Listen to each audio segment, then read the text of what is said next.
तो दूसरी स्लाइड है, इसमें वही ये वापसी वही प्लास्टिसिटी है। इसके अंदर फेलियर थ्योरीज आएंगी ना। बेसिकली हमारे पास दो किस्म के मटेरियल होते हैं, एक होता है डक्टाइल मटेरियल, एक होता है हमारे पास ब्रिटल मटेरियल। डक्टाइल मटेरियल में क्या होता है, हमारे जो डिफॉर्मेशन होती है वो ग्रेटर देन 5% होती है, जो कि 20% तक भी पहुंच जाती है। इसी तरह जो ब्रिटल मटेरियल होता है, जो डिफॉर्मेशन होती है उसमें लेस देन 5% होती है। और डक्टाइल मटेरियल का काम क्या होता है, वो फेलियर से पहले थोड़ी आपको यील्डिंग शो कर रहे होते हैं डक्टाइल मटेरियल्स। लेकिन ब्रिटल मटेरियल जो होते हैं वो फेलियर से पहले यील्डिंग शो नहीं कर रहे होते। और जो ब्रिटल मटेरियल होते हैं आमतौर पर जो हमारे पास जो टेंसाइल स्ट्रेस की जितने भी हमारे पास एप्लीकेशन होती हैं उसमें हम लोग डक्टाइल मटेरियल यूज़ करते हैं। जितने हमारे पास कंप्रेसिव स्ट्रेस की एप्लीकेशन होती हैं उसमें हम लोग डक्टाइल ब्रिटल मटेरियल यूज़ कर रहे होते हैं। अब कुछ फेलियर थ्योरीज हैं जो कि स्टार्ट हो रही है यहाँ से। सबसे पहले हम पढ़ेंगे failure theories of ductile materials. पहली थ्योरी क्या है कि मैक्सिमम शेयर स्ट्रेस थ्योरी है। जैसे अगर हम मोहर सर्कल बनाएं, मोहर सर्कल,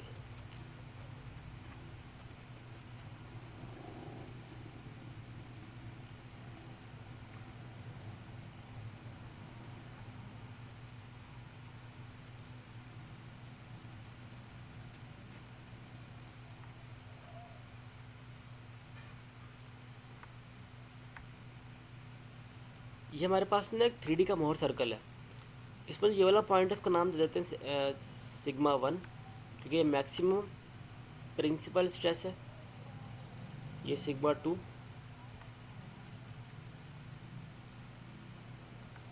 ये मैक्सिमम कंप्रेसिव स्ट्रेस है। और बीच में इनके इन बिटवीन इंटर में यहाँ भी आता है सिग्मा 3, नाम देते हैं इसको। सही है। तो ये हंसते खेलते कोई नया करेक्टर बन गया है, पता नहीं कैसे बन गया, दो आंखें बन गई, मुँह भी बन गया। अच्छा, होता क्या है, वहाँ पे 3 सर्कल हैं। सही है। सर्कल का जो आपका जैसे इसका भी कोई ना कोई रेडियस होगा, इस सर्कल का, इसका भी कोई ना कोई रेडियस होगा। सही है। और इसका भी कोई ना कोई आपका रेडियस होगा। सही है। ये भी आपका स्ट्रेस है, स्ट्रेन है, शेयर स्ट्रेन। ये भी आपका एक शेयर स्ट्रेन है और ये भी आपका एक शेयर स्ट्रेन है। अगर मैं इस शेयर स्ट्रेन की बात करूँ, ये कैसे निकलेगा, अगर मैं सिग्मा 1 में से सिग्मा 2 को माइनस कर दूँ और डिवाइड बाय 2 कर दूँ तो ये चीज़ ऐसे आती है। बेसिकली ये, अगर मैं सिग्मा 1 से सिग्मा 2 को माइनस कर दूँ मेरे पास क्या आएगा, मेरे पास इसका डायमीटर आ जाएगा। अगर सिग्मा 1 की वैल्यू मेरे पास 8 है और सिग्मा 2 की वैल्यू मेरे पास 3 है, अगर मैं 8 माइनस 3 करता हूँ मेरे पास क्या आ जाएगा, इसका डायमीटर आ जाएगा। और उस डायमीटर का अगर मैं हाफ करता हूँ मेरे पास क्या आ जाएगा, ये शेयर स्ट्रेन आ जाएगा। तो ये शेयर स्ट्रेन यहाँ का ऐसे निकलेगा। इस तरह यहाँ का शेयर स्ट्रेन कैसे निकलेगा, अगर मैं सिग्मा 3 में से सिग्मा 2 को माइनस कर दूँ और डिवाइड बाय 2 कर दूँ, यहाँ का शेयर स्ट्रेन आ जाएगा। इस तरह अगर मैं सिग्मा 1 को सिग्मा 3 में से माइनस कर दूँ और डिवाइड बाय 2 करते हैं, मेरे पास यहाँ का इस सर्कल का शेयर स्ट्रेन आ जाएगा। तो नीचे लिखा हुआ है ना ये चीज़ है, ये shear strain 1, shear strain 2, shear strain 3। ये समझ आया कैसे आया।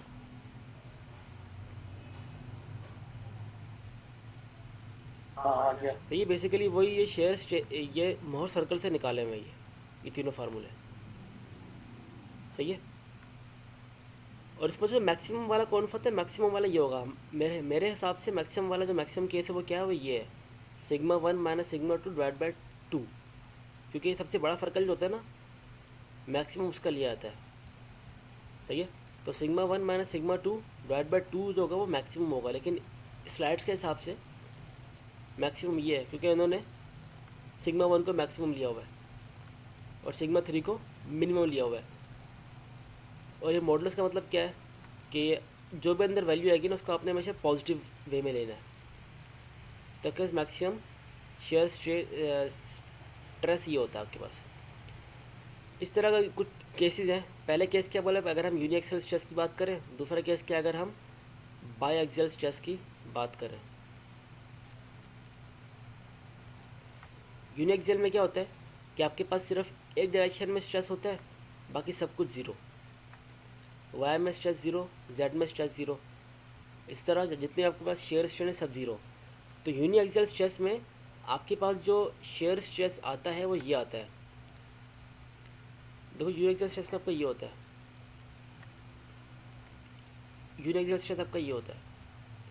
इसमें से ये वाली वैल्यू होती है ना, जैसे ये सिग्मा 1 कह दो, इसको सिग्मा 2 कह दो। सिग्मा ये मोहर सर्कल बनाया है, ये मोहर सर्कल है। सिग्मा 2 यहाँ पे ऑटोमेटिकली 0 है, सही है। और सिग्मा 1 आपका ये है, तो इसकी वैल्यू फॉर एग्जाम्पल सपोज कर लो 5 है, सही है। तो 5 माइनस 0/2 ये वही लिखा हुआ है, सही है। तो यूनिएक्सियल स्ट्रेस में आपका टर्म एक्स की वैल्यू ये आती है। या आपके पास ट्राइएक्सियल स्ट्रेस है, ये तीनों डायरेक्शन का स्ट्रेस है, सही है। और बाइएक्सियल में क्या होता है,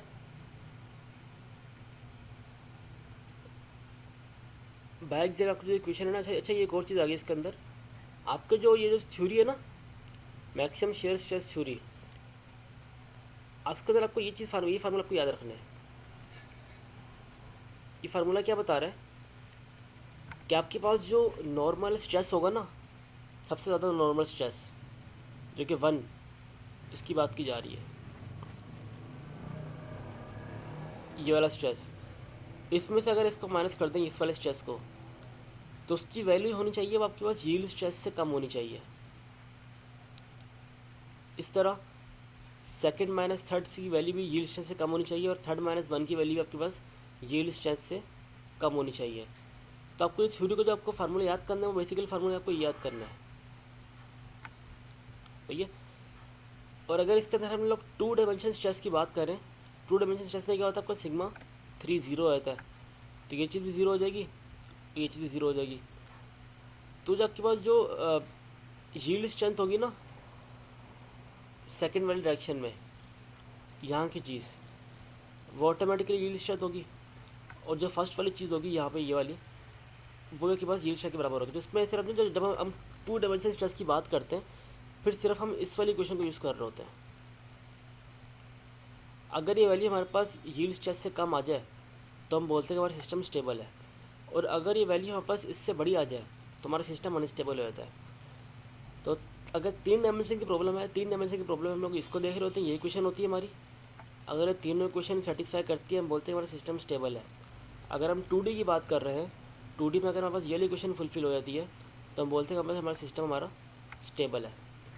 तो बेसिकली जो मैक्सिमम शेयर स्ट्रेस थ्योरी होती है, उसने हमें ये 2 फार्मूले दिए हैं, 3D के लिए ये और 2D के लिए ये। और अगर इसी फार्मूले से अगर इसका एक प्लॉट बनाया जाए, तो प्लॉट कुछ ऐसे बनता है। ये मटेरियल टू मटेरियल वेरी करता है। अगर आपके पास कोई वैल्यू यहाँ पर आ रही है इधर, तो वो स्टेबल है। अगर वैल्यू कोई इस बाउंड्री से बाहर निकल जाए, यहाँ पर आ जाए, तो वो सब अनस्टेबल में काउंट होता है, सही है। जैसे मैंने यहाँ पे एक पॉइंट हाईलाइट किया हुआ है, point number A. Point number A क्या है, at point A which makes -45 with X axis shear stress is equals to this. तो यहाँ पे आपके पास जो शेयर स्ट्रेस है वो इसके बराबर होती है। बेसिकली आपको जो ये वाली चीज़ है ना, ये चीज़ है, और जो ये चीज़ है, ये आपके पास यूनी एक्सियल स्ट्रेस होते हैं, ये वाली चीज़ भी और ये वाली चीज़ भी।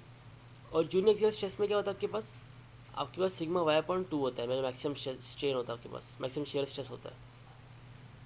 तो पॉइंट ए पे ये इस यहाँ पे पॉइंट ले लो, इस वाले पॉइंट पे भी यहाँ पे आपके पास सिग्मा y/2 होता है, क्योंकि यूनी एक्सियल स्ट्रेस होते हैं।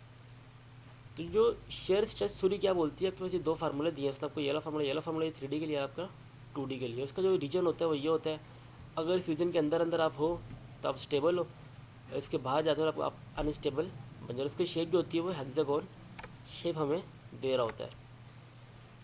इस तरह दूसरी थ्योरी हमारे पास है मैक्सिमम डिस्टॉर्शन एनर्जी थ्योरी। ये क्या बोलता है कि अगर आपके पास, अच्छा इसको हम लोग वॉन माइसेस थ्योरी बोल रहे होते हैं। इसने हमें ये रिलेशन दिया है, ये रिलेशन, ये सिग्मा 1 सिग्मा 2 आपके पास ये स्ट्रेसेस है, नॉर्मल स्ट्रेसेस हैं, सही है। नॉर्मल प्रिंसिपल स्ट्रेसेस हैं सारे आपके पास, ये जो कि मोहर फ्रैक्टल में एक्स एक्सिस से बन रहे होते हैं। अगर इसकी वैल्यू आपके पास यील्ड स्ट्रेस से कम आती है तो आपका सिस्टम स्टेबल है, और अगर इसकी वैल्यू आपके पास यील्ड स्ट्रेस ज़्यादा आती है आपका सिस्टम अनस्टेबल है। सही है। अगर इसको हम लोग दो प्लेन स्ट्रेस कंडीशन ले लें। प्लेन स्ट्रेस कंडीशन क्या होती है कि एक डायरेक्शन में हमारा स्ट्रेस नहीं लग रहा होता, इसको ज़ीरो लेते हैं तो कंडीशन ये बन जाती है। तो अगर कहीं प्लेन स्ट्रेस कंडीशन की बात आए तो उससे हमारे पास फार्मूला फिर ये वाला लग रहा होता है। ये सिंपली यहाँ पे अगर इसकी जगह जीरो पुट कर देना, यहाँ पे ये जीरो हो जाएगा, ये जीरो हो जाएगा, और इसको सॉल्व करेंगे तो हमारे पास आंसर क्या आ जाएगा, ये आ जाएगा। और इसमें एक और बात ये बताई गई है कि मैक्सिमम डिस्टॉर्शन एनर्जी थ्योरी बोलती क्या है कि आमतौर पे फील्ड में हमारे पास 3D स्ट्रेसेस होते हैं, और लेबॉर्ट्री में हम सिर्फ यूनी एक्सल टेस्ट परफॉर्म कर रहे होते हैं। यूनी एक्सल से मुराद क्या कि सिर्फ उसको एक डायरेक्शन में स्ट्रेस लग रहे हैं, लेकिन एक्चुअली में आपको 3 डायमेंशन में स्ट्रेस या 2 डायमेंशन आपको स्ट्रेसेस मिल रहे होते हैं आपकी बॉडी पे। तो ये मोहन माशी थ्योरी बोलती क्या है कि फॉर एग्जांपल आप हर डायरेक्शन का ना, जैसे आपके प्रैक्टिकली 3 डायरेक्शन है, हर डायरेक्शन का अलग अलग आप निकालो निकालो कहाँ गया,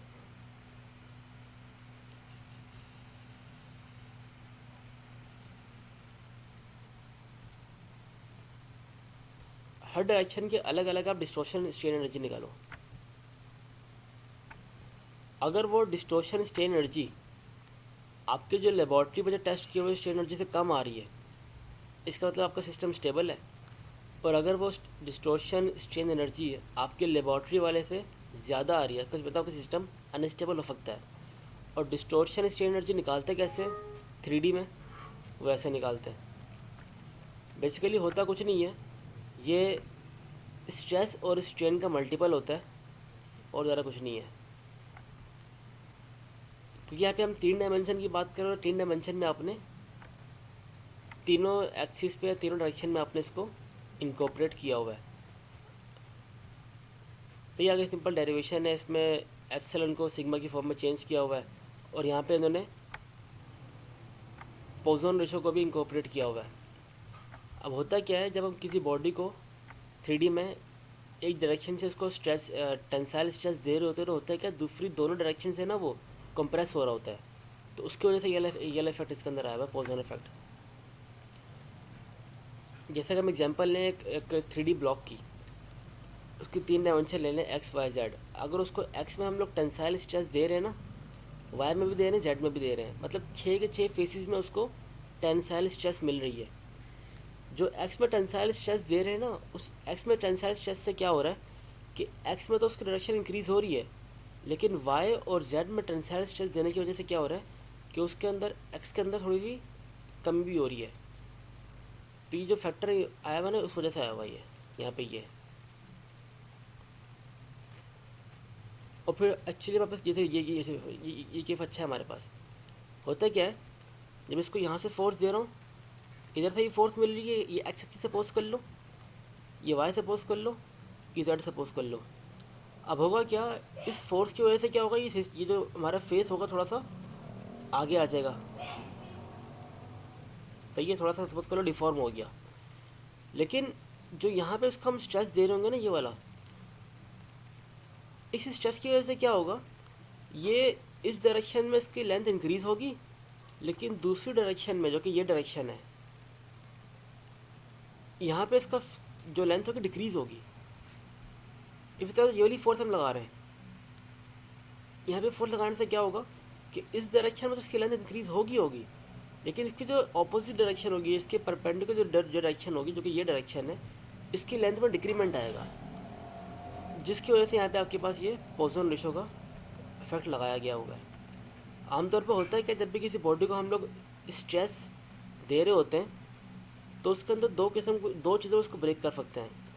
पहला उसको हाइड्रोस्टैटिक, दूसरा उसको डेवियोटोरिक में ब्रेक करते हैं।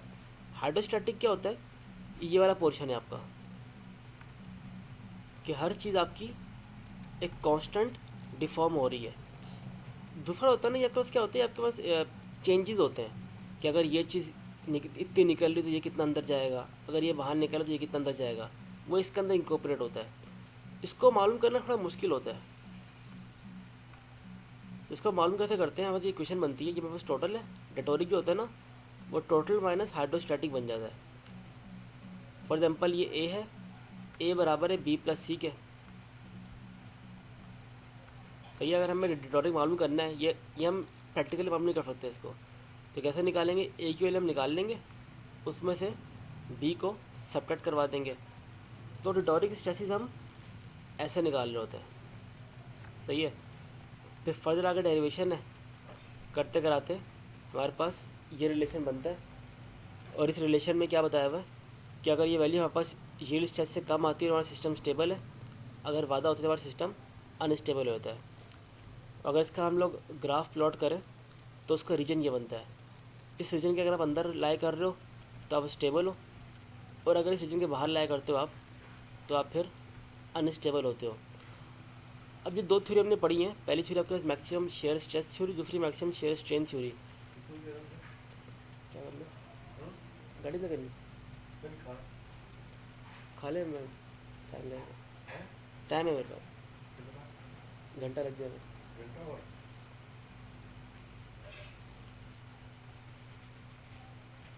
तो इसका अगर हम कंपैरिजन करें तो हमारा कुछ दोनों कंपैरिजन कुछ ऐसे बनता है। जो अंदर जो टेट्राहेड्रन है, ये जो हमारे पास जो बना हुआ है, और दूसरा जो हमारे पास जो दूसरी थ्योरी उसका शेप बाहर बनी हुई है। फॉर एग्जांपल हमारा मटेरियल है, अगर वो मटेरियल की जो फैक्टर ऑफ सेफ्टी होती है कुछ यहाँ पे लाई कर रही है इधर, जैसे इन्होंने पॉइंट लाई किया हुआ है, इसका मतलब क्या है कि वो एक थ्योरी को फॉलो नहीं कर रहा है वो पॉइंट, लेकिन दूसरी थ्योरी को फॉलो कर रहा है। और अगर हमारा पॉइंट इसके इस रीजन में लाई करता है बीच में यहाँ पर, इसका मतलब क्या है कि हमारा जो पॉइंट है वो दोनों थ्योरी को सेटिस्फाई कर रहा है, शेयर को भी और नॉर्मल को भी या वॉन मैसेज को भी। तो एक्चुअल कॉन्सेप्ट क्या होता है डिज़ाइन बनाने का कि आपका पॉइंट जो है ना वो इसके अंदर लाई करना चाहिए, जो शेयर वाला रीजन है। अगर आपका पॉइंट इसके अंदर लाई करता है तो ऑटोमेटिकली ये दोनों थ्योरी को फुलफ़िल कर लेगा। लेकिन अगर आपका पॉइंट यहाँ पे लाई करता है तो पॉसिबिलिटी ये है कि वो नॉर्मल स्ट्रेसेस में तो सस्टेन कर जाए, लेकिन जैसे उसको शेयर स्ट्रेस मिलेंगे ना तो वो सही से परफॉर्म नहीं करेगा, जल्दी फेल हो जाएगा। तो ऐसा कुछ कंपैरिजन होता है, 2-3 स्लाइड में कंपैरिजन है इसके। लास्ट थ्योरी आता है आपके पास स्ट्रेन एनर्जी डेंसिटी थ्योरी। ये बिल्कुल वही है, इसमें बस करते क्या है, इसमें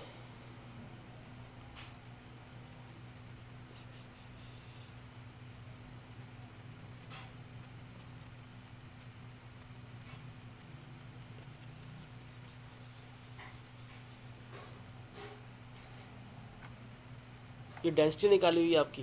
जैसे डेंसिटी में क्या होता है कि आपका जो लास्ट टाइम था ना, जो ऊपर जो मैक्सिमम नॉर्मल स्ट्रेस जो वॉन मैसेज थ्योरी थी, उसमें आपने शेयर वो निकाला था स्ट्रेन एनर्जी, वो ये होता है कि मल्टीप्लाई कर दो सिंपल और डिवाइड बाई 2 कर दो। इस तरह आप डेंसिटी निकालते हो, डेंसिटी का फार्मूला आपका ये होता है strain energy density, sigma 1 minus ये एक डायरेक्शन के लिए और डिवाइड बाई ये दूसरे डायरेक्शन के लिए क्या हो जाएगा, वो ये हो जाएगा सिग्मा 2 और माइनस ये, और थर्ड के लिए आपका ये हो जाएगा सिग्मा 3 माइनस ये। तो बेसिकली आपका फार्मूला है स्ट्रेन डेंसिटी के लिए, जो कि स्ट्रेस का square divide by 2 time of young modulus, ये आपका स्ट्रेन एनर्जी होती है, टोटल स्ट्रेन एनर्जी।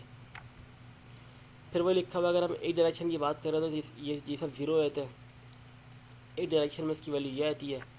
अगर हम दो डायरेक्शन की बात करें तो उसमें इसकी वैल्यू ये आ जाती है। सही है, अगर हम पोजन इफेक्ट के रेशियो को इग्नोर कर दें तो ये पूरी चीज़ ज़ीरो हो जाएगी, इससे हमारे पास ये वाले फैक्टर बच जाएंगे। तो ये थ्योरी की कोई मैथमेटिकल इतनी इंपॉर्टेंस नहीं है, आप जो इंपॉर्टेंस देते हो ना वो थ्योरी नंबर ए और थ्योरी नंबर बी को देते हो, और सबसे ज़्यादा आपकी थ्योरी जो प्रेफरेबल की जाती है ना वो थ्योरी नंबर 1 की जाती है, जो कि मैक्सिमम शेयर स्ट्रेस थ्योरी है। अगर आप इस थ्योरी को फुलफ़िल कर लेते हो, इसका मतलब ये है कि आप बाकी सारी थ्योरीज़ को भी फुलफ़िल कर लोगे। तो ये तीन आपके पास डक्टाइल मटेरियल की थ्योरीज थी। और जो लास्ट थ्योरी थी उसका जो ग्राफ बनता है वो जैसे बनता है ये, अगर इस रीजन के अंदर लाई करते हो आप स्टेबल, और रीजन के बाहर जाते हो आप फिर अनस्टेबल हो जाते हो। अब जितनी भी आपकी जो थ्योरी थी ना वो सारी डक्टाइल के लिए थी, क्योंकि उसके अंदर हम लोग टेंसाइल स्ट्रेस को हमने इंकॉर्पोरेट किया हुआ था। अगर आप डक्टाइल मटेरियल पर शिफ्ट कर जाते हो ब्रिटल मटेरियल पे, तो फिर उसमें आपका जो केफ होता है वो चेंज हो जाता है। ब्रिटल मटेरियल पहली थ्योरी आता है आपके पास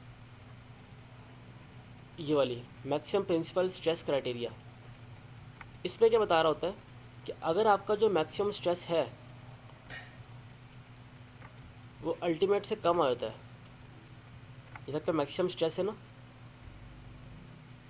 ये लिखा हुआ है the criteria propose by Rankine stress theory yielding occur at the point where the maximum principal stress reaches the value equal to the maximum principal stress. Simple theory है, क्या बोलती क्या है कि आपका जो मैक्सिमम स्ट्रेस लाई कर रहा है ना किसी बॉडी के अंदर, अगर वो मैक्सिमम प्रिंसिपल स्ट्रेस से कम है तो आपकी यील्डिंग नहीं होगी, और अगर आपके मैक्सिमम प्रिंसिपल स्ट्रेस से ज़्यादा है तो फिर आपकी यील्डिंग हो जाएगी। ये था आपके मैक्सिमम प्रिंसिपल स्ट्रेसेस है। अगर मैक्सिमम प्रिंसिपल स्ट्रेसेस आपके अलाउबल से कम है तो आपकी यील्डिंग नहीं होगी, और अगर वो अलाउबल से एक्सटेंड करे तो उससे ऊपर निकल जाएगा तो फिर आपकी यील्डिंग परफॉर्म होगी। ये कुछ उसका ग्राफ ऐसे बनता है। अच्छा, डक्टाइल की थोड़ी सिंपल थ्योरीज है तो खासी मुश्किल नहीं है, सिंपल ये बताया हुआ कि मैक्सिमम कम हो तो फेल नहीं, मैक्सिमम ज़्यादा तो फेल हो जाएगा। ये खासी डेरिवेशन नहीं है इसके अंदर। इससे दूसरी थ्योरी क्या है, मैक्सिमम प्रिंसिपल स्ट्रेन थ्योरी। इसमें क्या बोल रहे होते हैं कि बेसिकली आपका जो स्ट्रेन होता है वो ये होता है ना, उस डायरेक्शन में माइनस दूसरी डायरेक्शन का स्ट्रेन का इम्पैक्ट। इस तरह ये क्या है, उसके डायरेक्शन का स्ट्रेन माइनस दूसरी डायरेक्शन से स्ट्रेन का इम्पैक्ट। इस तरह ये भी है। तो उन्होंने क्या बोला हुआ, अगर आपकी थ्योरी ये बाय दो डायरेक्शन की बात कर रहे हैं एक्चुअली, ये अगर आपकी जो वैल्यू होती है ना, ये वाली वैल्यू आपकी मैक्सिमम जो रेंज होती है स्ट्रेस की, जो मैक्सिमम वैल्यू होती है, मैक्सिमम स्ट्रेस है आपका, ये मैक्सिमम प्रिंसिपल स्ट्रेस, वो जेड बराबर होते हैं बेसिकली वो स्ट्रेस अपॉन ई होता है। सही है। तो ये थ्योरी बता क्या रही है, अगर आपकी जो एप्सिलॉन की वैल्यू है, जो मैक्सिमम स्ट्रेन है, नॉर्मल स्ट्रेन है, उसकी वैल्यू आपके maximum principal strain divide by this देखिए बराबर है। अगर इससे कम होती है अलाउबल से तो आपका सिस्टम स्टेबल है, अगर इससे बढ़ जाएगा तो आपका सिस्टम अनस्टेबल है। और ये E1 कैसे निकालते हैं, ये एप्सिलॉन 1 ऐसे निकालते हैं। ये आपका उस डायरेक्शन में, और ये दूसरी दोनों डायरेक्शन का इम्पैक्ट है पहले डायरेक्शन पे। इसका ग्राफ कुछ ऐसे बनता है। लास्ट हमारे पास है मोलर फेलियर क्राइटेरिया। इसमें क्या होता है, एक मोहर सर्कल बना होता है, मटेरियल टू मटेरियल वेरी करता है ये। अगर आपका जो मोहर सर्कल आपने बनाया है, फॉर एग्जांपल हमने एक लेबॉर्ट्री में एक्सपेरिमेंट परफॉर्म किया, उसका मोहर सर्कल ये बनकर आया। अगर वो मोहर सर्कल इस रेंज के इन बिटवीन लाई करता है, हमारा सिस्टम स्टेबल है, और अगर वो इस रेंज से बाहर चले जाता है तो हमारा सिस्टम अनस्टेबल है।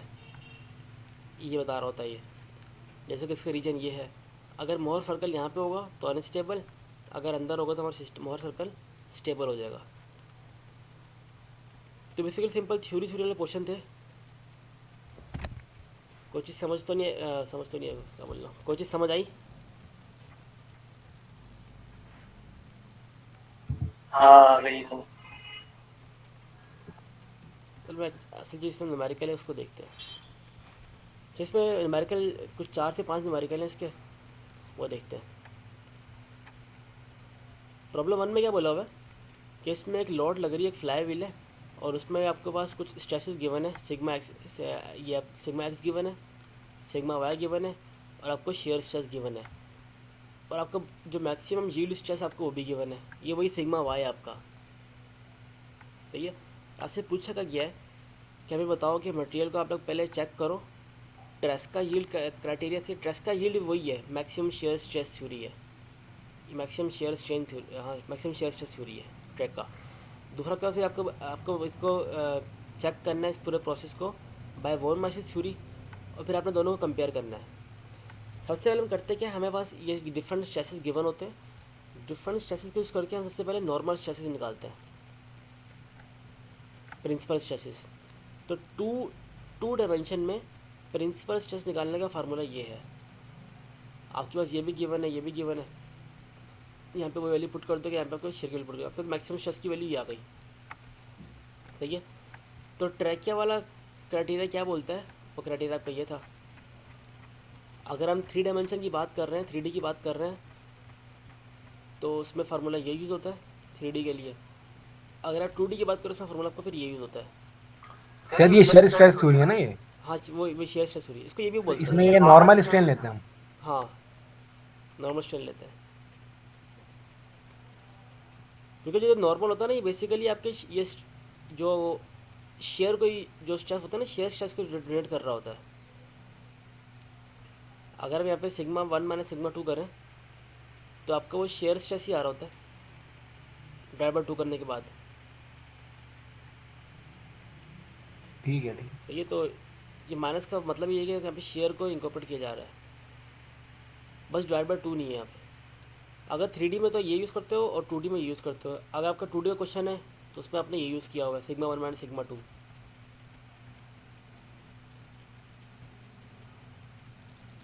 तो देखो यहाँ पे इन्होंने मैक्सिमम शेयर स्ट्रेस थ्योरी उसमें ये यूज़ किया हुआ है। अब फैक्टर ऑफ सेफ्टी क्या होता है, बेसिकली दोनों क्वेश्चन में आपको फैक्टर ऑफ सेफ्टी निकालना है दोनों पार्ट्स में, यहाँ भी यहाँ भी। तो फैक्टर ऑफ सेफ्टी क्या होता है, yield strength divide by allowable. आपकी यील्ड स्ट्रेंथ आपके क्वेश्चन में गिवन थी 300 मेगापास्कल, और अलाउेबल क्या है, ये जो कि ये आपकी जो लगा रहे हो अभी आप सिस्टम पे, आप जो लगा रहे हो अभी, वो आपकी अलाउेबल हो जाएगी। तो नीचे रखिए, आपका जो फैक्टर ऑफ सेफ्टी आ गया, यहाँ से ये आ गया। इस तरह वॉन माइसेस का फार्मूला ये था 2 डायमेंशन के लिए, 2D के लिए। इसमें देखो जो सिग्मा 3 था उसको 0 किया हुआ। अगर 3D की बात हो तो यहाँ पे माइनस सिग्मा 3 भी आ जाएगा, यहाँ भी माइनस सिग्मा 3 भी आ जाएगा अगर 3D की बात हो रही होती। तो आपने सारी वैल्यूज पुट की इसके अंदर, आपका यहाँ पे फैक्टर ऑफ सेफ्टी आएगा ये।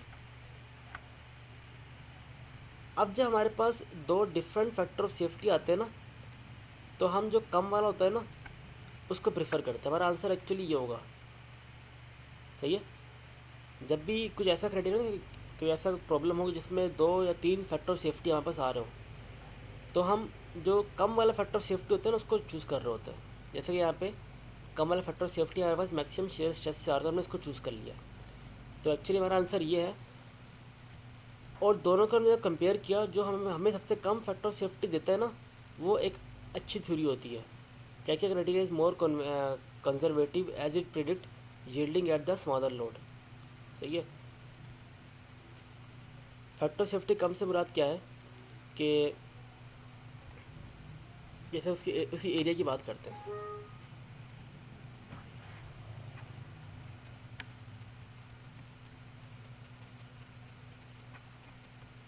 आपका यहाँ पे ये एरिया है।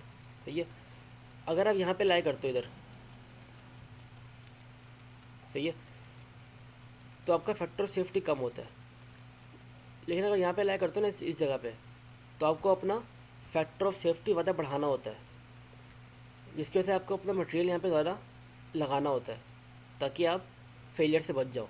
लेकिन अगर आप इस रेंज पे लाई करते हो तो आपका कम मटेरियल भी और कम फैक्टर ऑफ सेफ्टी भी आपका काम कर जाएगा। लेकिन जैसे इस रेंज से बाहर निकलते हो ना, इस रेंज पे आते हो, इस रेंज पे आते हो, तो आपको अपना मटेरियल ज़्यादा लगाना पड़ता है ताकि आपका फैक्टर ऑफ सेफ्टी इन्हांस हो जाए, इंक्रीज़ कर जाए।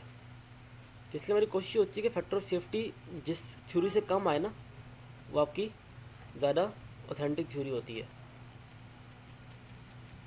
तो दूसरे में वही आपके पास एक सिलेंडर का प्रॉब्लम है, सिलेंडर है, उसमें आपके पास बोला हुआ है कि इसके अंदर कुछ एक प्रेशर लग रहा है, 35 मेगापास्कल का प्रेशर लग रहा है, इसका जो रेडियस है वो ये है, और इसका जो यील्ड स्ट्रेस है, यील्ड स्ट्रेंथ है वो ये है, ये वही सिग्मा वाई है। अब जो सिलेंड्रिकल फॉर्म में आपको जो स्ट्रेसेस लग रहे होते हैं वो 3 किस्म के स्ट्रेसेस होते हैं। हूप स्ट्रेस होते हैं, और लॉन्गिट्यूडनल और रेडियल स्ट्रेस होते हैं। सही है। अब जो हूप स्ट्रेस होता है उसका फार्मूला ये होता है PR/R/T, और जो लॉन्गिट्यूडनल स्ट्रेस होता है उसका फार्मूला आपके पास ये होता है PR/2T। यहाँ पे आपको P पता है, R पता है, थिकनेस अननोन है। यहाँ भी आपको P पता है, R पता है, 2 पता है, थिकनेस अननोन है। सही है। अब होता है क्या है, सिलेंडर्स वगैरह में आपका जो हुप स्ट्रेस होता है वो मैक्सिमम स्ट्रेस जनरेट कर रहा होता है। आपके पास जो लॉन्गिट्यूडनल स्ट्रेस होता है आपके पास मिनिमम स्ट्रेस, जब भी जब बोल सकते हो कि मैक्सिमम कंप्रेसिव स्ट्रेस उसको जाहिर कर रहा होता है। और जो रेडियल होता है वो इस डायरेक्शन में होता है, रेडियल डायरेक्शन में। हुप स्ट्रेस आपका अलोंग द लॉन्गिट्यूड होता है, along the longitude of this, मतलब अलोंग द सर्कमफेरेंस। इस तरह लॉन्गिट्यूडनल स्ट्रेस आपका ऐसे होता है इस डायरेक्शन में, जो कि उसको ऐसे धकेल रहा होता है। तो जो सर्कमफेरेंस का स्ट्रेस होता है उसको हुप स्ट्रेस बोलते हैं, जो कि मैक्सिमम होता है हमेशा। और लॉन्गिट्यूडनल आपका इस डायरेक्शन में होता है, जो कि एक्सिस के पैरेलल होता है सिलेंडर के। और रेडियल आपका ऐसे बाहर की तरफ लग रहा होता है। तो हुप जो सिलेंडर में आपके जो मैक्सिमम स्ट्रेस होते हैं वो हुप होते हैं, सबसे कम जो होता है वो आपके पास लॉन्गिट्यूडनल होता है। आपके जो रेडियल, क्योंकि हम यहाँ पे 2 डायमेंशन की बात कर रहे हैं तो उसको हमने इग्नोर किया हुआ, या फिर उसको बोला हुआ कि बिल्कुल मिनिमम है, उसको ख़त्म कर दिया। इसको भी चेक किया, फिर हमने 2 क्राइटेरिया से, पहला ट्रैक जो maximum shear stress criteria check किया, उसकी वैल्यू यहाँ पास ये आ गई। अब देखो इसमें ये मैक्सिमम हमें पता था, मिनिमम हमें 0 सपोज किया हुआ था। मैक्सिमम क्या होता है, हुप स्ट्रेस होता है, PR/T रख दिया। आपको यहाँ पे यील्ड स्ट्रेस की वैल्यू पता है, प्रेशर पता है, रेडियस पता है, यहाँ से आपने थिकनेस फाइंड आउट कर ली। तो आपको इतनी थिकनेस का आपको सिलेंडर बनाना होगा लाजमी। इसी तरह अगला आपके पास ये एक शाफ्ट है।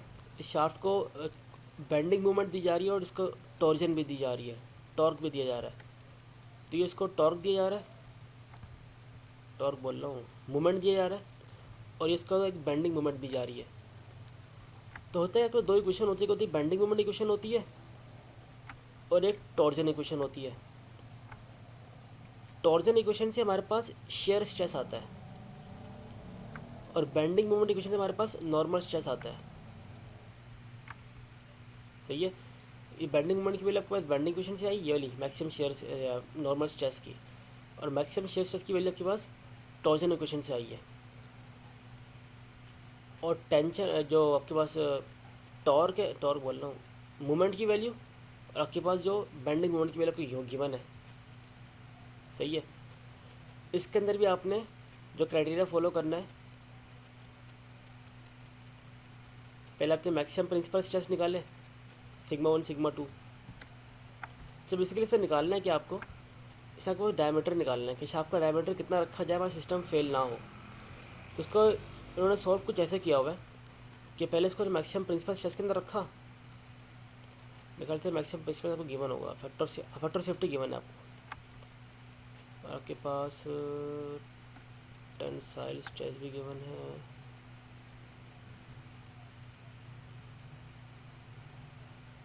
सही है, अब देखो यहाँ पे आपके पास जो सिग्मा वाई वैसे 0 हो जाएगा, ये 0, ये 0। यहाँ पे वैल्यू पुट करोगे इसकी, जब आपने बेंडिंग मोमेंट इक्वेशन से निकाली, यहाँ पे ये आ जाएगा। इस तरह यहाँ भी पुट कर दोगे इसकी वैल्यू, यहाँ पे आपको शेयर की वैल्यू पुट कर दोगे यहाँ पे। सही है, इन सब में से अगर इसको सॉल्व करो, ऊपर 16/πd³ आ जाएगा, यहाँ भी m भी बचा होगा, यहाँ भी आपके पास 16/πd³ होगा, यहाँ पे आपके पास 16/πd³ है। तो 16/πd सबसे कॉमन ले लिया आपने, अंदर ये बच गया। तो यहाँ पे जो सिग्मा 1 है उसकी वैल्यू क्या आ जाएगी, 16/πd³ m प्लस ये सिग्मा 1 की वैल्यू क्या आ जाएगी, और सिग्मा 2 की वैल्यू क्या आ जाएगी, 16/πd³ m माइनस ये वाली वैल्यू। तो मैक्सिमम वैल्यू क्या होती है, मैक्सिमम वैल्यू में प्लस आता है, मिनिमम वैल्यू में आपके पास माइनस आ जाता है। तो जब इन दोनों को हम लोग क्राइटेरिया यूज़ करेंगे, कौन सा क्राइटेरिया, ये मैक्सिमम शेयर स्ट्रेस थ्योरी का क्राइटेरिया, उसमें बोलते हैं कि दोनों का आप लोग आपस में माइनस करवा दो, वो जो वैल्यू आती है आपके पास यील्ड स्ट्रेंथ से कम होनी चाहिए। बेसिकली बराबर होगा आपके, वही इक्वेशन है, is equals to sigma Y yield stress. अब एक्चुअली फैक्टर सेफ्टी होता क्या है, yield stress divide by allowable. Allowable आपने ये निकाला और यील्ड स्ट्रेस आपका क्वेश्चन में गिवन है। सारी वैल्यू इसमें पुट की, आपके पास डायमीटर सिर्फ अननोन है, बाकी आपके बेंडिंग मोमेंट भी, आपके पास टॉर्क ये भी है, मूवमेंट भी है। सारी वैल्यू पुट की, आपके पास आंसर आके डायमीटर का ये आ गया। सही है, और अगर सर सिग्मा वाई 0 क्यों लिया था? सिग्मा वाई 0 क्यों लिया, क्योंकि जो वाई एक्सिस में कोई हमें लगी नहीं रही, कोई स्ट्रेस लगी नहीं रही वाई एक्सिस में यहाँ पे।